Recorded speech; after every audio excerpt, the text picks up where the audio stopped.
की विक्रोळीकरांची जी समस्या आहे, आधी 6 रुपये भाडं आकारण्यात आलं होतं आणि आता डायरेक्ट डबलने भाडं केलं आहे, म्हणजे 12 रुपये. तर बीएसटी महामंडळाने हा जो काही भाडेवाढीचा निर्णय घेतला आहे, तर तो योग्य आहे की अयोग्य, ते आपण इकडच्या प्रवाशांना विचारूया. त्याच्याऐवजी डबलने भाडं केलं आहे, म्हणजे 12 रुपये.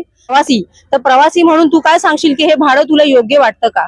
योग्य तर नाही वाटत ते, कारण की डायरेक्ट 1-2 रुपये वाढणं ठीक आहे, पण डायरेक्ट त्याचं डबल होणं, कारण की स्टॉप तेवढेच आहे, अंतरही तेवढंच आहे, पण मग विनाकारण डबल भाडं वाढणे मागचं रिझन काय आहे ते आम्हाला नाही, आणि परवडत पण नाही ना ते, कारण की तिथून मग ऑटो परवडते ना शेअरिंगची, असं म्हणून. मग तुला काय वाटतं की भाडं किती आकारण्यात यावं? ऍटलिस्ट जर वाढवायचंय तर मग ऍटलिस्ट 1 ते 2 रुपये वाढायला पाहिजे जास्तीत जास्त, ठीक आहे, पण मग एवढं डायरेक्ट डबल करणं म्हणजे खूप अवघड आहे ना. नेहा.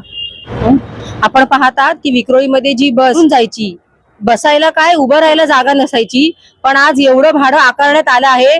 त्यामुळे प्रवाशांची जी काही त्रेधा उडाली आहे तिकीट दरामुळे, त्यामुळे बसेसमध्ये फक्त 1 ते 2 असेच प्रवासी पाहण्यात येत आहे.